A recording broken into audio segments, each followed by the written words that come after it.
மண்ணை மசாலாவுக்கு உங்களை வரவேற்கிறேன். இப்போ பார்க்க போகிறது வந்து இறால் குழம்பு. அதுக்கு தேவையான பொருட்கள் சொல்கிறேன். 2 ஸ்பூன் மல்லித்தூள், 2 ஸ்பூன் மிளகாத்தூள், 1/2 கிலோ இறால். நமக்கு வேணே காய்கறி எடுத்துக்கலாம். முருங்கைக்காய், மொச்சக்கொட்டை, கத்திரிக்காய், மீடியம் சைஸ் தக்காளி 3 எடுத்து வச்சுருக்கேன். ஒரு 15-20 சின்ன வெங்காயம் உரித்து வச்சுருக்கேன். ஒரு லெமன் சைஸ் புளி ஊற வச்சுருக்கேன். தேவையான உப்பு, தாளிக்கிறதுக்கு கொஞ்சோண்டு வெந்தயம், கொஞ்சம் தேங்காய் எடுத்து வச்சுருக்கிறேன்.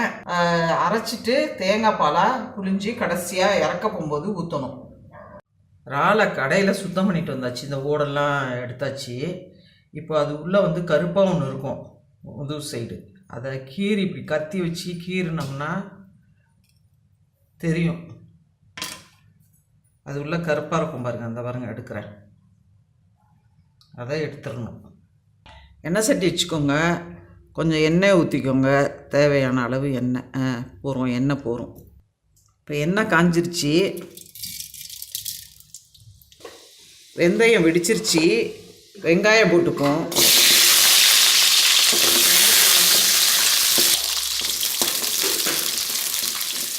வெங்காயம் வதங்கட்டும். வெங்காயம் கொஞ்சம் வதங்கிடுச்சு. இப்போ தக்காளியை போடுவோம். கத்திரிக்காய் போட்டுப்போம்.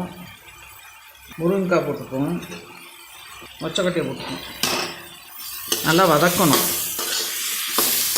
அதோட இந்த இறாலையும் போட்டு வதக்கிடணும்.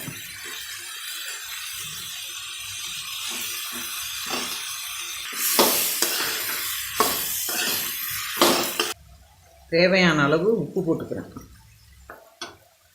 மல்லித்தூள், மிளகாத்தூளையும் போட்டுறேன்.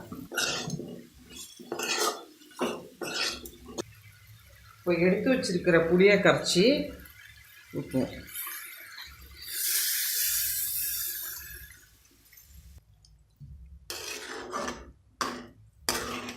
ஒரு பிளேட்டு போட்டு மூடி வச்சுக்குவோம் வேகிறதுக்கு. காயெல்லாம் நல்லா வெந்துருச்சு. தேங்காய் பால் எடுத்து வச்சுருக்கத ஊற்றி ஆஃப் பண்ணி வச்சிடலாம். இப்போ இறால் குழம்பு ரெடி ஆயிடுச்சு. உங்களுக்கு இந்த வீடியோ பிடிச்சிருந்துச்சுன்னா லைக் பண்ணுங்கள், சப்ஸ்கிரைப் பண்ணுங்கள், ஷேர் பண்ணுங்கள், மறக்காம கமெண்ட் பண்ணுங்கள். தேங்க்யூ.